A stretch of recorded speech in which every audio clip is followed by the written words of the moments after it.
Hello everyone, நான் அட்லின். இந்த பதிவு எதுக்காக பார்த்தீங்கன்னா, நான் டெய்லி வந்து என் லைஃப்பில் பார்க்குற ஒரு விஷயத்தை வந்து உங்ககிட்ட ஷேர் பண்ணுறதுக்காக தான். நான் மெட்ரோவில் டெய்லி ஆஃபீஸுக்கு போயிட்டு வந்துட்டுருக்கேன்.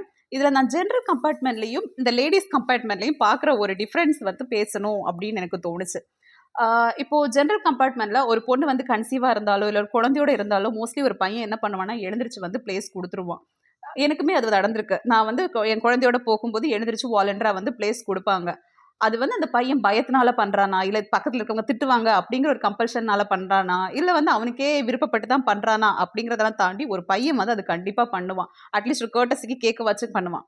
ஆ உட்கார்றீங்களா அப்படின்ட்டு. பட் நான் இந்த லேடீஸ் கம்பார்ட்மெண்ட்ல பார்க்குற ஒரு விஷயம் என்னதுன்னா, நீங்க வந்து 2 குழந்தையோட நின்னா கூட கண்டுக்கவே மாட்டாங்க. மோஸ்ட்லி அப்படியே உட்கார்ந்திருப்பாங்க.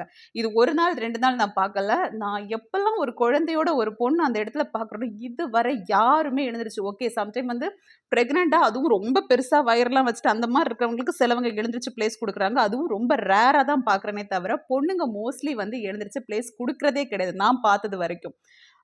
ஜெனரல் கம்பார்ட்மெண்ட்ல பசங்க பண்ற விஷயங்கள் கூட நார்மலா பொண்ணுங்க வந்து பண்ணல அப்படிங்கிறது வந்து எனக்கு ரொம்ப வந்து ஒரு டிஃபரெண்ட்டா என்னடா இது பசங்க கூட பண்றாங்க. பட் பொண்ணுங்க யாருமே பண்ண மாட்டேங்கிறாங்களே! அப்படிங்கிறது வந்து எனக்கு ரொம்ப ஒரு டிஸ்டர்பிங்கான தாட்டா இருந்துச்சு. இந்த ஒரு பதிவு வந்து பசங்களுக்கு சப்போர்ட்டா பேசி பொண்ணுங்கள எகெயின்ஸ்ட் பண்றதுக்கு அந்த மாதிரி அதுக்காக நான் போடல. பட் இது யாராச்சும் வந்து பொண்ணுங்க பார்க்குறீங்க அப்படின்னா, நெக்ஸ்ட் டைம் அ ஒருத்தங்க வந்து ஒரு குழந்தையோட நிக்கிறாங்க, கன்சீவா இருக்காங்க அப்படின்னா வந்து அவங்களுக்காக எழுந்திரிச்சு பிளேஸ் குடுங்க. I can understand. ஈவினிங் நம்ம எல்லாருமே ரொம்ப ஹெக்டிங்கா இருப்போம். நம்மளுமே வந்து ரொம்ப ஸ்ட்ரெஸ்டா வீட்டுக்கு எப்படா போனா போதும்ன்னு இருக்கும். பட் நம்மளோட அந்த பெயின விட அவங்களுக்கு வந்து பர்டன் ரொம்ப ஜாஸ்தியா இருக்குங்கிறத புரிஞ்சுக்கிட்டா கொஞ்சம் நல்லாருக்கும். ஆ எனக்கு அது பெர்சனலா ஃபீல் ஆச்சு. ஆ எடுத்துக்கிட்டா நல்லாருக்கும். பாய்.